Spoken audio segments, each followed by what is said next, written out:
ஒரு ஒரு ஒரு ஒரு ஒரு ஒரு அற்புதமான ஒரு மனிதரை நம்ம இழந்துட்டோம்.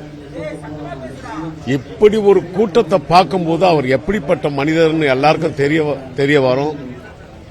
நம்ம கண்ணால பார்த்த ஒரு அள்ளி தரும் வள்ளலை இழந்துட்டோம். இன்னைக்கு ரொம்ப கஷ்டமா இருக்கு. அவரோட பழகின நாட்கள், அவருடைய படங்களுக்கெல்லாம் இசையமைத்த நாட்கள்லாம் அப்படியே நினைவுக்கு வருது.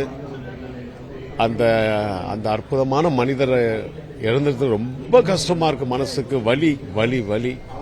அவருடைய ஆத்மா சாந்தி அடைய எல்லா வல்ல இறைவனை நான் வேண்டிக் கொண்டு குடும்பத்தினருக்கு ஆழ்ந்த இரங்கலையும் நான் தெரிவித்துக் கொண்டு விடைபெறுகிறேன். வணக்கம். கேப்டன் விஜயகாந்தை பத்தி என்ன சொல்றதுன்னு தெரியல.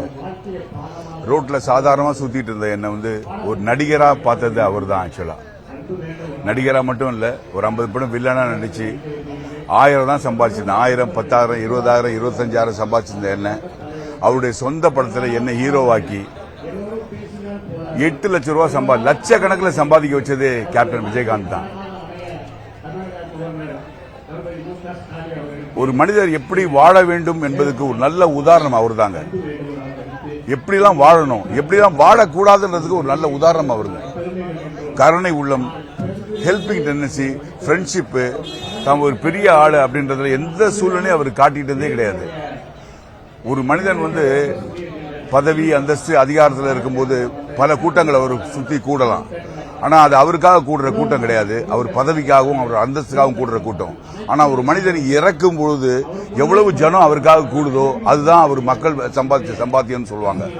இன்னைக்கு நேற்று அவரை பார்க்கறதுக்காக நான் போயிருந்தேன். போகவே முடியல. ஒரு பெரிய பூகம்பம் நடந்த மாதிரி மக்கள் அப்படியே வெள்ளத்துல ஓடுறாங்க. அந்த கோயம்பேடு பக்கத்துல நான் அட்ரஸ்க்காக 1.5 மணி நேரம் அலைஞ்ச உள்ள போக முடியல. இங்கேயும் காலையில நான் வரும்போது ஈஸியா வந்துடலான்னு பார்த்தா இங்கேயும் பாத்தீங்கன்னா சிந்தாதிரிப்பேட்டையிலிருந்து மக்களுடைய வெள்ளம் கூட்டம் வந்துகிட்டே இருக்கானா.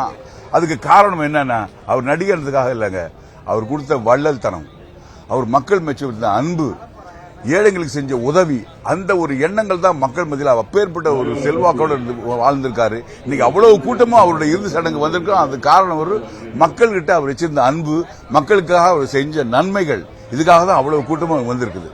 அவர் ஒரு மனிதருங்க. ஆக்சுவலா நடிகரே கிடையாது. அவர் ஒரு மிகப்பெரிய நல்ல மனிதர். அவர் என்னை அறிமுகப்படுத்தி சினிமால நடிகனா பாக்யராஜ் சார் என்னை கதாசிரியரும் உதவியாளரும் பார்த்தாரு. என்னை நடிகரா அவர் தான் பார்த்து என்ன பெரிய சம்பாத்தியம் சம்பாதிச்சு இன்னைக்கு உங்க முன்னாடி இப்படி பேசிட்டு இருக்கிறது காரணமே கேப்டன் விஜயகாந்த் தான். அவருடைய ஆன்மா சாந்தி அடையும். அவருடைய புகழ் எப்பொழுதுமே நிலைச்சு நிற்குங்க, நிலைச்சு நிற்கும். நன்றி.